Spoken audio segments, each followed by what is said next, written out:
Icehogs lose game 3, going down 2-1 in this best of 5 series to the Grand Rapids Griffins.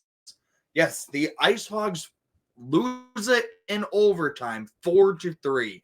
Drew Comesso, not frankly, played on his head the entire game. He was what got us to the overtime. That's how well he was in net.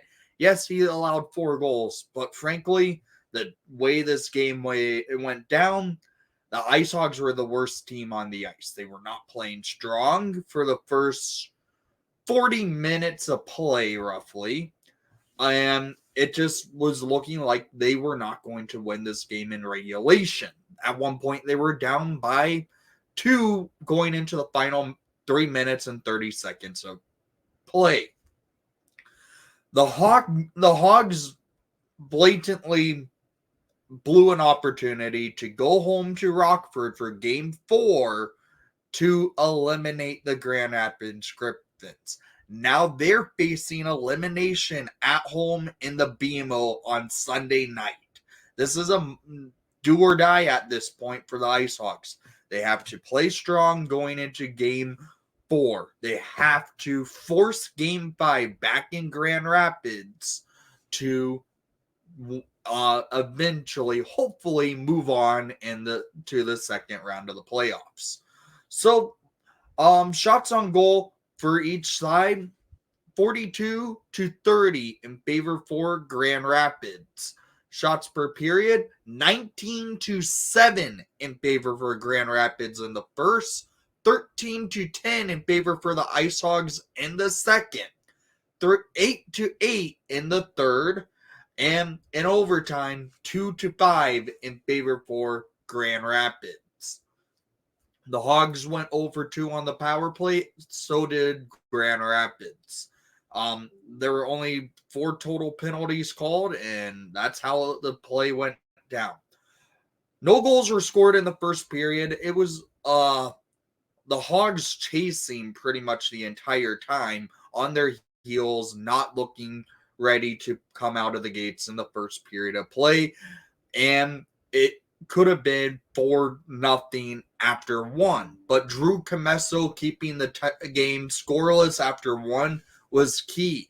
But we go into the second period, and it comes quick. 24 seconds, in fact, into the second period. Marco Casper scores his first of the playoffs, assisted by Shin and Evanson, to make it a 1-0 game for Grand Rapids. After this goal by Grand Rapids, the Icehogs pretty much were chasing, and Comesso having to stand strong to keep this game within 1. But late in the period, just 31 seconds remaining in the second period, scored by number 20, Rem Pitlick. His first of the playoffs, assisted by Zach Sanford and Isaac Phillips. This goal by Pitlick was a beauty. He shoots it onto the pads of Koska. It goes up into the air, and he bats it out of the air below the goalposts and in. We're tied going into the third period of play. But going into the third period, what should have been with some momentum, because you score a late period goal, you tend to take that momentum into the intermission and go into the start of the next period blazing. Well, that doesn't work out. 57 seconds into the third period, Cernak scores his second of the series, assisted by Berggren and Rafferty, to make it a 1-goal lead for Grand Rapids. It's 2-1 Grand Rapids. Fast forward a little bit, continuing to play a little bit on our heels, and at 9:25 in the third period, Elmer Soderblom, yes, Arvid Soderblom's brother, scores his first of the playoffs, assisted by Shin and L'Esperance, to make it a 2-goal lead for Grand Rapids. It's 3-1, a 3-1 deficit for the Icehogs. They are having to battle now, And well, they do battle back with at 16-22 in the third period, scored by number 12, Zach Sanford. His second of the playoffs, assisted by Pitlick and Roos to get the Hogs some momentum and getting them within one. Because shortly after this, a minute later, in fact, at 17-22 in the third period, scored by Jackson Cates, his first of the playoffs, assisted by David Goss and Brett Cini to tie the game up at 3-all in the third. The Hogs are now tied. They tie it up late in regulation. Momentum, again, should go to the Icehogs to go to overtime. But no, it's all in favor for Grand Rapids to go into overtime.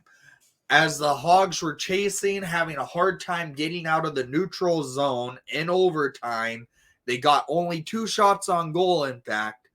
And well, midway through the overtime, at 8-12 in the OT, Jonathan Berggren, who scored the OT winner in game 1 in that controversial game in itself, scores his second of the playoffs, assisted by Mazer to make it a 4-3 final. This was a rough loss for the Icehogs. Now they go back home for game 4, facing elimination. They have to step up their play if they want to force a game 5 and ultimately move on in this playoff round and the playoffs in itself. So down in the comments down below, I want to hear what your thoughts are. And thank you for watching the broadcast. Please leave a like and subscribe if you haven't done so already. And most of all, it's time to step up for game 4. And let's go Hogs.